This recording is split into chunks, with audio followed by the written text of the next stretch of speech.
Good morning, good afternoon, good evening. One of the things I've said on this platform repeatedly is that we should not be participating in flawed elections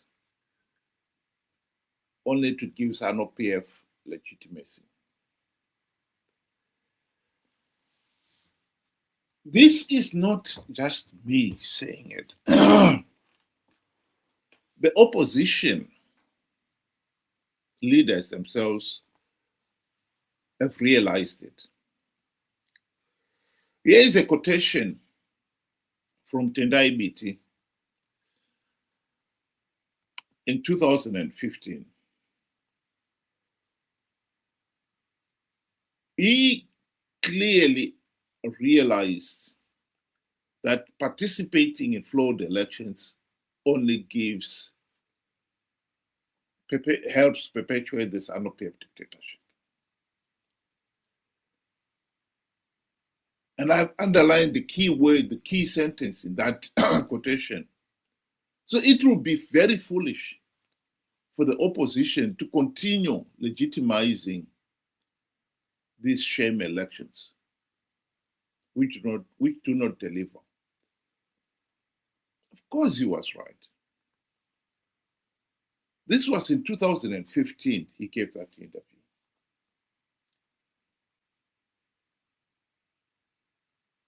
Come 2018, he did participate in the flawed elections. He never gave an interview to explain why he did not take his own advice. He was not the only one who saw the sheer futility of participating in these flawed elections. David Coltart saw the same thing. And he went even further to give an explanation why the opposition kept participating in these flawed elections. This is a quotation from his book.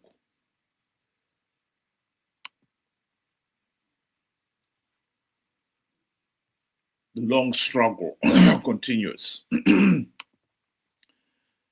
And in this quotation, he acknowledges that the electoral process was so flawed, so illegal, that the only logical step was to withdraw. He was talking of the 2013 elections.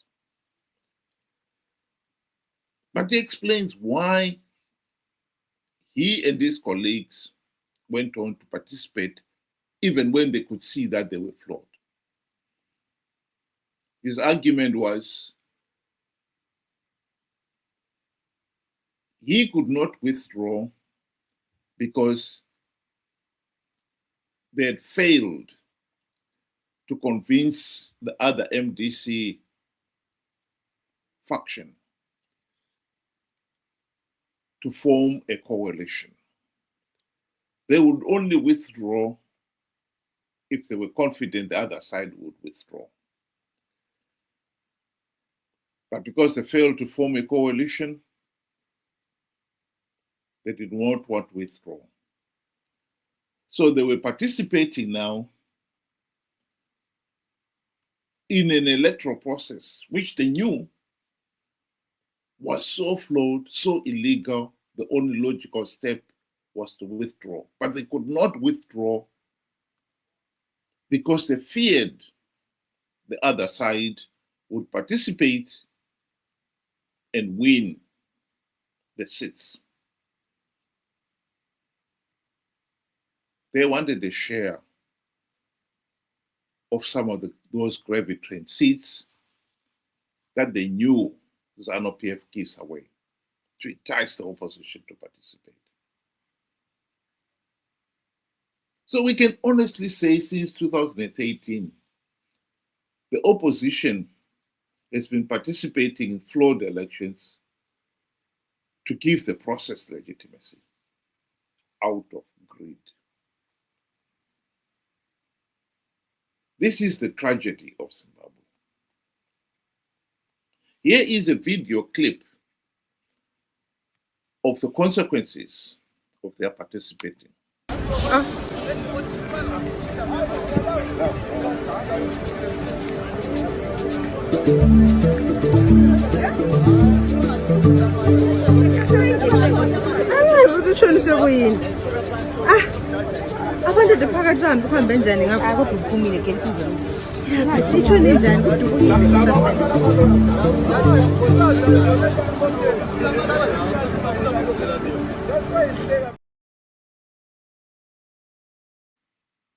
That was a video clip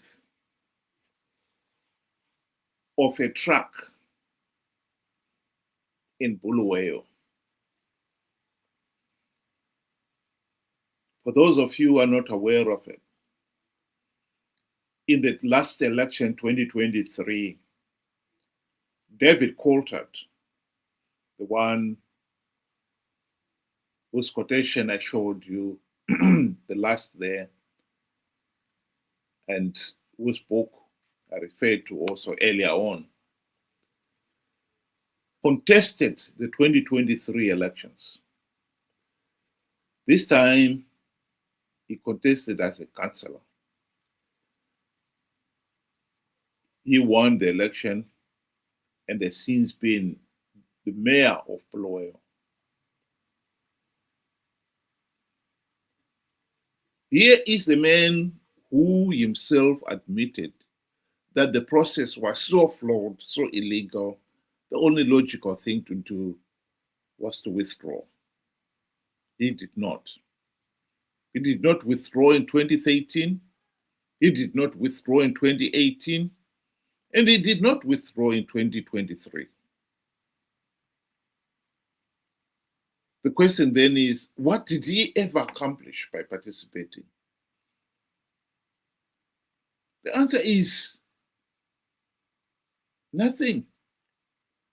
This is why he himself was acknowledging that the only logical thing to do was to withdraw. The tragedy for Zimbabwe, of course, is that these individuals are exploiting that weakness. The people themselves out there, many of them have no clue what Coltart was talking about, what Tendai was talking about, when they were emphasizing that the sheer futility of participating in these flawed elections. There are some individuals. This was a comment I got from my last video when I emphasized the sheer futility of keeping on participating in these flawed elections. And this is the reply I got. In this case here, these are individuals who still want to maintain that it makes sense to keep participating.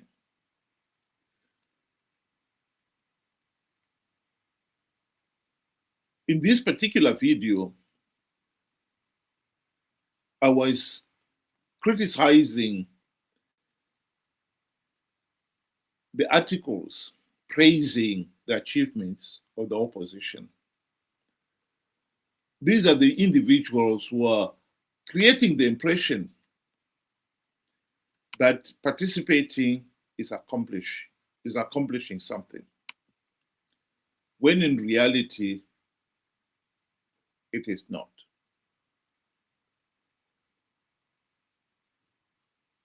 The people of Zimbabwe don't know that it is futile to keep participating in these flawed elections. And yet, they are being bombarded from both areas by these Chamisa Chete supporters who want to give the impression that it makes sense. We are looking at a situation here where, come 2028, the same individuals who participated in 2023 to give Zanu PF legitimacy would still participate in 2028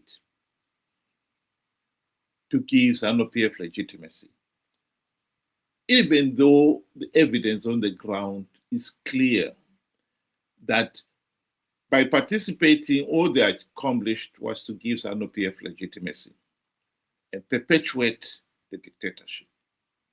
Nothing of substance was ever accomplished. But this is the debate that must be had and must be hammered if we are ever going to get out of this mess. Because I can rest assure you,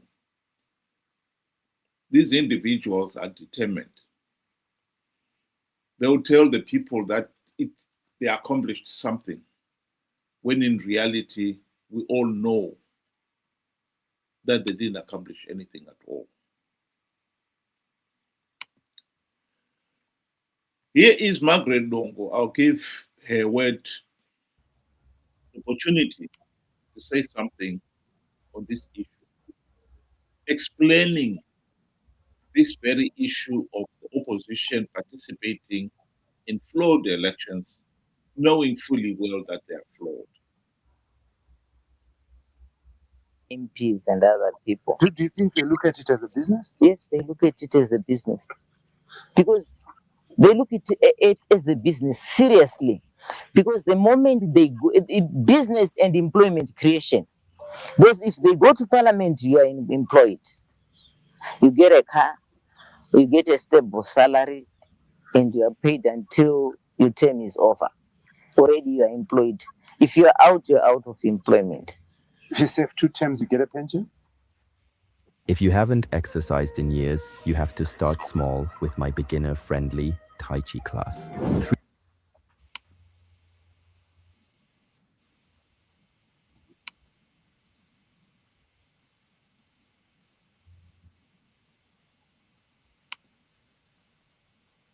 There is no employment. The only employment which is there is in politics.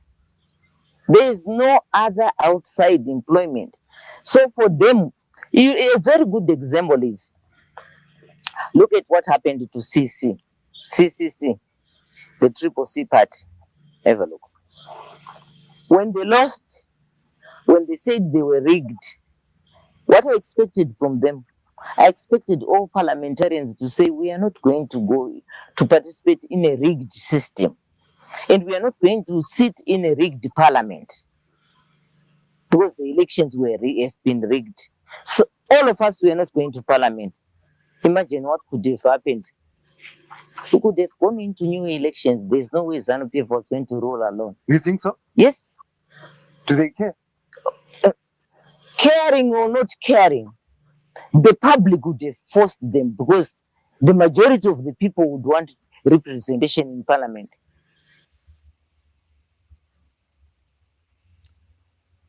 I couldn't have put it better myself. Of course, she was right. This is the political reality in Zimbabwe. We now have the opposition that is participating in flawed election processes, which they know they are flawed, and which they know Zanu PF will win. And they also know that by participating, they are only giving the regime legitimacy. But they keep on participating because they are after the few gravy train seats that Zanu PF is offering. Meanwhile, we are perpetuating a failed political system. the election process is flawed and illegal. The only logical step is to withdraw. I think that message now has to go not so much to the opposition, because we know they will keep on participating out of greed. It has got to go to the ordinary Zimbabweans. They have to understand that it is for them to withdraw, to stop participating in flawed elections. If they want to stop perpetuating the failed system. Some people have said, well, what would not participating accomplish? The 2023 elections, SADC and the AU sent the election observers. And they made it very clear that those elections were flawed and illegal. But they could not go the extra mile and deny Zanu PF legitimacy, because 2 million opposition supporters participated in those flawed elections. And not only that, those few opposition politicians who had won the seats, they took up their seats even after SADC had condemned the process, insisting that they had won in liberated zones. These individuals were determined to get their share of the spoils of power, and nothing was going to stop them. It is for the people of Zimbabwe to wake up to that reality, or we'll never get out of this mess. I believe the battle between now and 2028 election is convincing people that the present system is not working, that the election process is so flawed, so illegal, the only logical step is to withdraw.